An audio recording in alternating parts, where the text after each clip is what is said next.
Hello students, कैसे हैं आप सब। आई होप आप सब अच्छे होंगे। आईसीटी वर्चुअल क्लासरूम में आप सबका स्वागत है। मैं विकास। बच्चों, क्लास 7th का मैथ्स हम कर रहे हैं। चैप्टर है आपका सिंपल इक्वेशंस।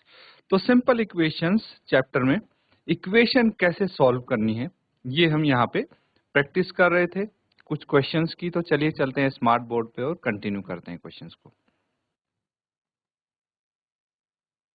तो ठीक है बच्चों, चैप्टर नोट कर लीजिए। सिंपल इक्वेशंस है, क्लास 7 के लिए है ये।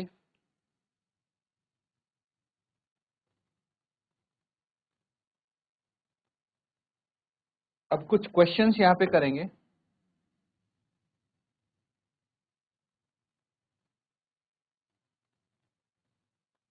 देखिए यहाँ पे क्या बोला है आपको, give the first step you will use to separate the variable and then solve the equation. ठीक है, तो यहाँ पे क्या करना है, फर्स्ट स्टेप आपको बताना है। क्या बताना, फर्स्ट स्टेप बताना है आपको, ताकि वेरिएबल को आप सेपरेट कर सको, अलग कर सको, मतलब इसकी वैल्यू निकाल सको। ठीक है, तो नोट कीजिए और सॉल्व करेंगे इसको।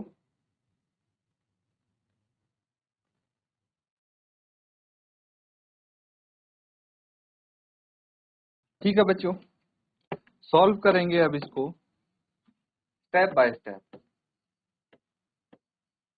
फर्स्ट पार्ट है, तो सबसे पहले इक्वेशन देखिए क्या दी है हमें। 3n minus 2 is equal to 46, ये इक्वेशन। तो यहाँ पे हम बैलेंसिंग मेथड यूज करेंगे या फिर सिस्टमैटिक मेथड उसको बोल सकते हैं। इसका यूज करके हम यहाँ पे इक्वेशन को सॉल्व करेंगे। तो स्टेप 1 क्या होगा, है ना। तो सबसे पहले एक स्टेप आपको बताना है, फर्स्ट स्टेप। फर्स्ट स्टेप लिखिए,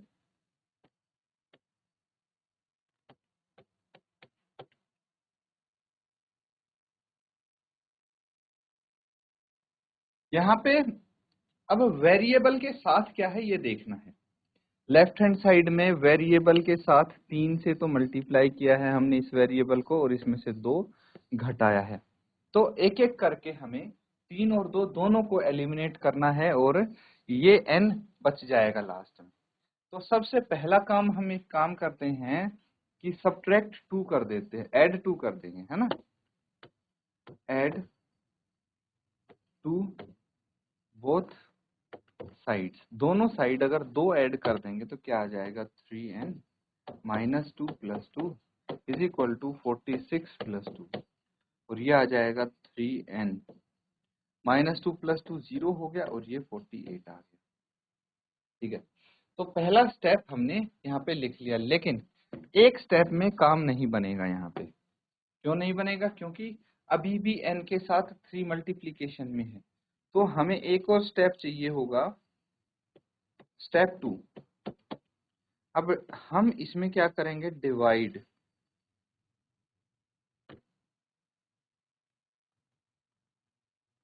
डिवाइड बोथ साइड्स बाय 3। अगर मैं दोनों साइड्स को 3 से डिवाइड कर दूंगा तो बात बन जाएगी। 3 से 3 यहाँ कैंसिल आउट, ये कितना आ जाएगा, 3 बन जा 3, 3 6 जा 18, 16 आ गया। तो यहाँ से n यहीं लिख दूं मैं, n is equal to 16। Easily हमारा आंसर आ गया, नोट कर लेंगे। और इसी के साथ नेक्स्ट पार्ट, इसका पार्ट बी सॉल्व करेंगे। तो पार्ट बी में क्या दिया है, 5m plus 7 is equal to 17। अब स्टेप 1 के लिए हमें क्या करना पड़ेगा, सबसे पहले तो इस 7 को हटाएंगे और हम करेंगे सब्ट्रैक्ट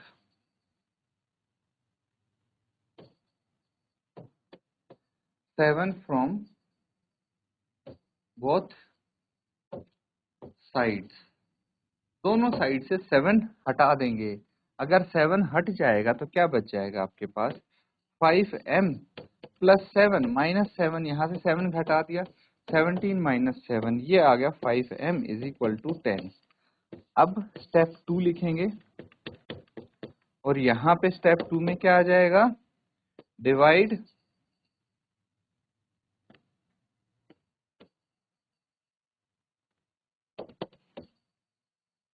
बोथ साइड्स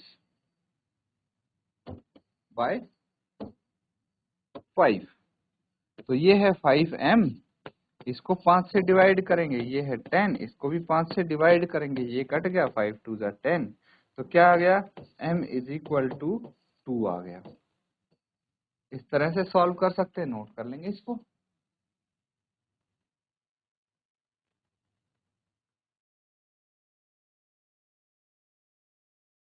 ठीक है बच्चों, अब देखिए बाकी के पार्ट्स कर लेते हैं यहाँ पे।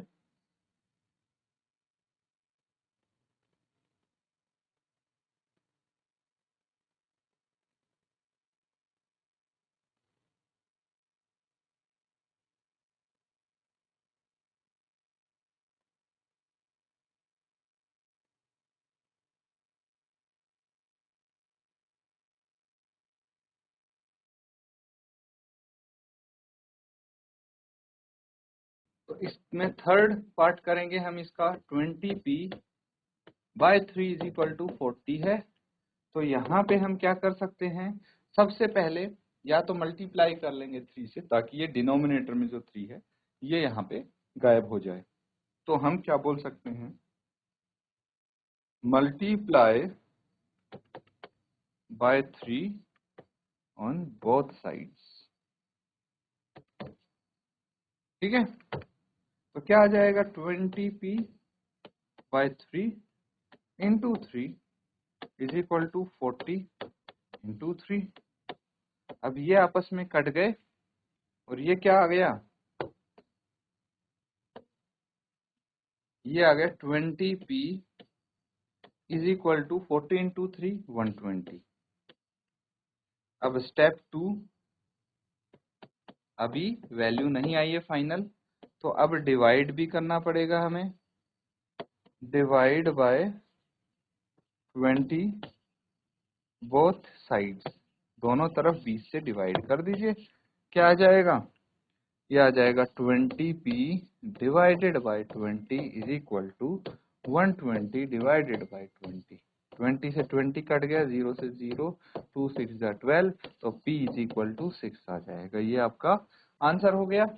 नोट कर लेंगे सब, चलिए जल्दी से नोट कीजिए। और अब हम नेक्स्ट पार्ट यहाँ पे करेंगे।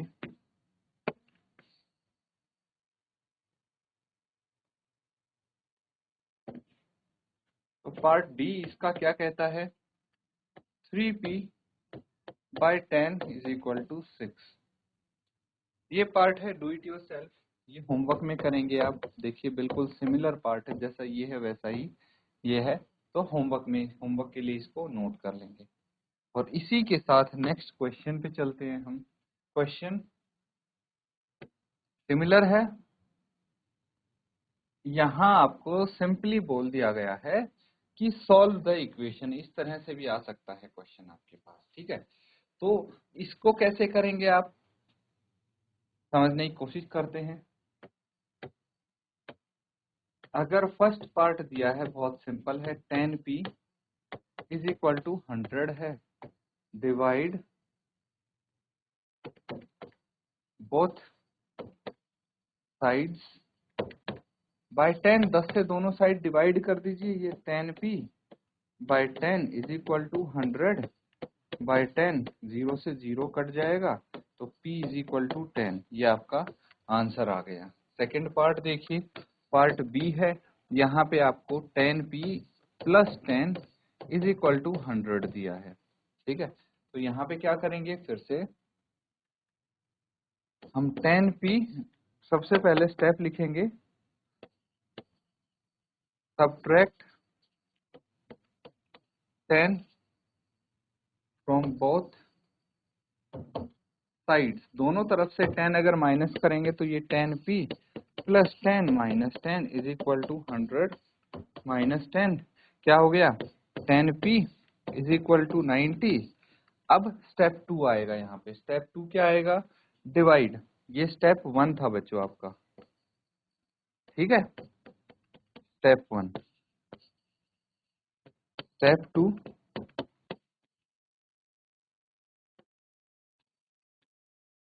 Divide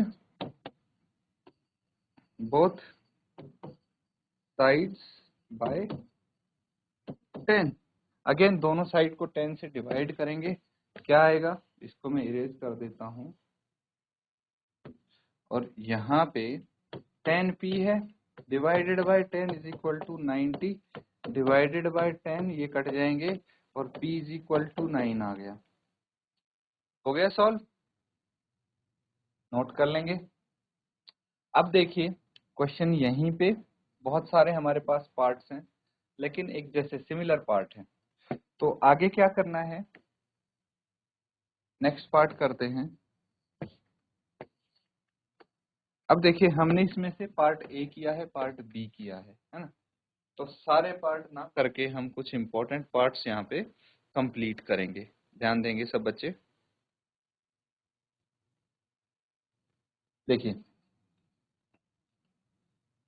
part C D E एक जैसे हैं, तो यहाँ पे हम कोई भी एक पार्ट कर लेते हैं। फॉर एग्जाम्पल पार्ट डी कर लेते हैं। कौन सा पार्ट करते हैं, डी करते हैं। -p/3 इज इक्वल टू 5 है। यहाँ पे हमें क्या चाहिए, p की वैल्यू चाहिए। क्या चाहिए, p की वैल्यू पता करनी है। तो कैसे करेंगे पता, चलिए देखते हैं। तो सबसे पहले हमारे पास क्या है, यहाँ पे -p/3 है। क्या हम इसको ऐसे भी लिख सकते हैं, देखिए जो ये है, अगर मैं इसको मल्टीप्लाई करता हूं, बोथ माइनस भी हटाना है और 3 भी हटाना है, यहाँ से याद रखना, हमें सिर्फ p चाहिए। बोथ साइड्स बाय -3 क्या आ जाएगा, ये आ जाएगा -p/3 into -3 is equal to 5। ठीक है। तो अब बच्चों जो आपका इंटीजर्स चैप्टर था, भूल तो नहीं गए आप। इंटीजर्स चैप्टर में हमने सीखे थे कि अगर दो नेगेटिव इंटीजर्स को मल्टीप्लाई करते हैं तो रिजल्ट पॉजिटिव आएगा। मल्टीप्लीकेशन ऑफ इंटीजर्स याद है, तो उसको भूलना नहीं है, यहाँ पे अब अप्लाई हो रहा है वो। तो यहाँ पे देखिए 3 से 3 कट गया, और माइनस माइनस प्लस हो जाएगा। दैट मीन्स इधर भी 3 से मल्टीप्लाई करना है हमें, और ये p आ जाएगा 15 के इक्वल।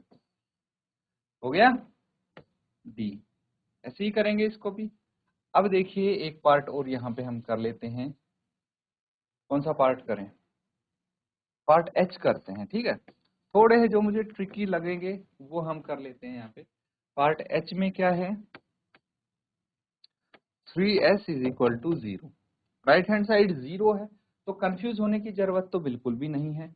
यहाँ पे हमें 3 हटाना है, तो डिवाइड करेंगे। डिवाइड पहले हमें सिर्फ एक साइड देखना है, ठीक है, किस साइड, जिस साइड वेरिएबल है, क्योंकि हमें वेरिएबल को अकेला रखना, बाकी सब चीज वहां से हटा देनी है। ठीक है, जैसे बच्चों अर्जुन का निशाना मछली की आंख पे था, तो उसने सिर्फ और सिर्फ उसको मछली की आंख दिख रही थी और कुछ नहीं, इसीलिए वो निशाना लगा पाए थे। हमें भी वही करना है कि हमेशा हमारा फोकस, हमारा निशाना वेरिएबल पे रहना चाहिए। किस चीज पे, वेरिएबल पे। ये वेरिएबल है, तो वेरिएबल यहाँ पे किस किस फॉर्म में आ सकते हैं, p की फॉर्म में आ सकते हैं, आपके पास s की फॉर्म में आ सकते हैं, q की फॉर्म में आ सकते हैं। तो इसमें कोई आपको डाउट नहीं होना चाहिए। हमेशा फोकस रखो वेरिएबल पे, कि वेरिएबल के साथ जो है उसको हटा दो। अगर वेरिएबल से कोई चीज मल्टीप्लाइड है तो डिवाइड कर दो उसी चीज से।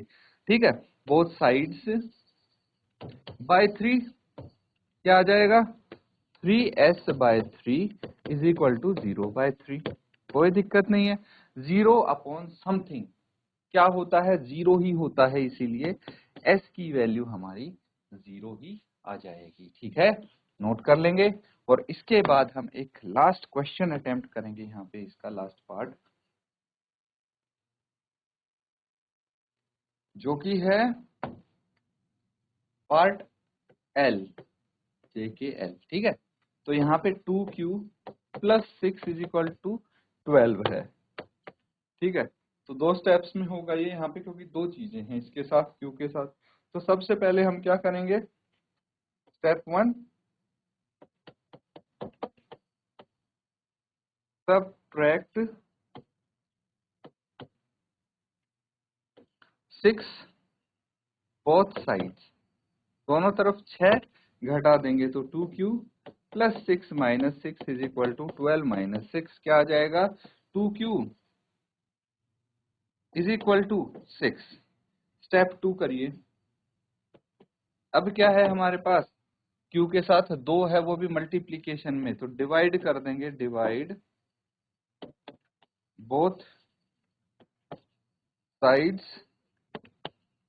बाय 2, दोनों साइड्स को 2 से डिवाइड कर दीजिए, क्या आएगा, यह आ जाएगा 2q by 2 is equal to 6 by 2। यहाँ कट गया, यहाँ भी कट गया, 3 बच गया, q is equal to 3 will be your answer, note कर लेंगे।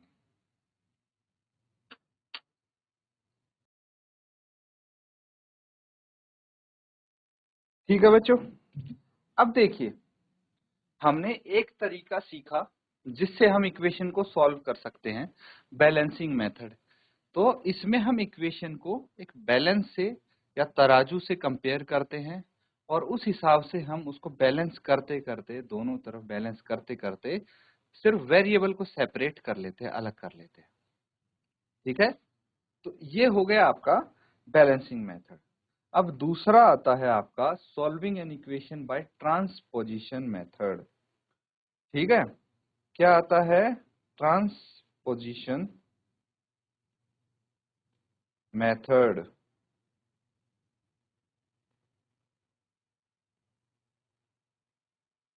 तो क्या होगा ट्रांसपोजिशन मेथड, चलिए देखते हैं इसको। ट्रांसपोजिशन विधि होती है, नोट कर लेंगे इसको। ये भी एक इम्पोर्टेंट मेथड है, और आने वाली क्लासेस में आगे तक आप इसी मेथड का ज्यादातर यूज करने वाले हैं।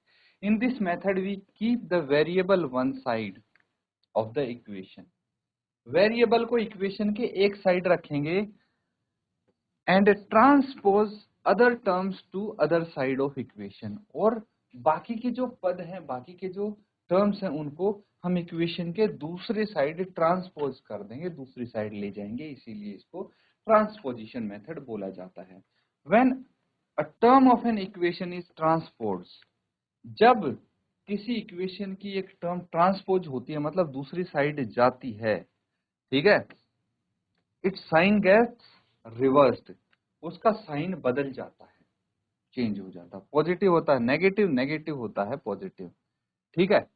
वो किस केस में बदलता है sign, if a term is an addition और सब्ट्रैक्शन, ठीक है। लेकिन जब मल्टीप्लीकेशन या डिवीजन होता है, ठीक है, it is transport to other side and it becomes divisor, and on the other side vice versa। अभी समझेंगे इसको, अच्छे से आप समझ पाएंगे। तो ट्रांसपोजिशन मेथड में कुछ स्टेप्स हैं, एक बार डिस्कस कर लेते हैं। 4 स्टेप्स हैं, फटाफट मैं बता देता हूं आपको। सबसे पहला स्टेप, आइडेंटिफाई अननोन क्वांटिटी, मतलब वेरिएबल को पहचानेंगे, जैसे पुराने पिछले मेथड में पहचानते थे। सिंप्लीफाई लेफ्ट हैंड और राइट हैंड साइड, उनको सिंप्लीफाई करेंगे अगर जरूरत है तो। फिर ट्रांसफर करनी है आपको सारी टर्म्स जिसमें वेरिएबल, जिस तरफ वेरिएबल है, वेरिएबल के साथ जो भी टर्म है, सबको आप दूसरी तरफ लेके जाएंगे, ठीक है। तो उसके बाद क्या करेंगे, दूसरी तरफ मतलब वही बोला गया है, transfer all the term containing variable on the left side and constant term on right side of equation. दो साइड होती है ना एक इक्वेशन की, कौन सी, ये होती है लेफ्ट हैंड साइड, तो यहाँ पे रखेंगे हम वेरिएबल, और बाकी की जो टर्म्स हैं कांस्टेंट, वो राइट हैंड साइड हो जाएंगी, ठीक है, ये राइट हैंड साइड हो जाएंगे। तो ऐसा कुछ करना है हमें।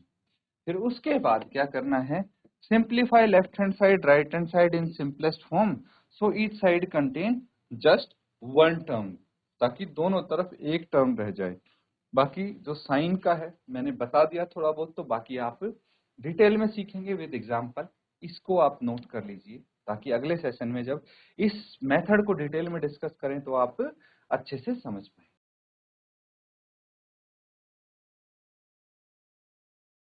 तो बच्चों, सॉल्विंग एन इक्वेशन, किसी भी इक्वेशन को सॉल्व करना आप अच्छे से समझ गए हैं।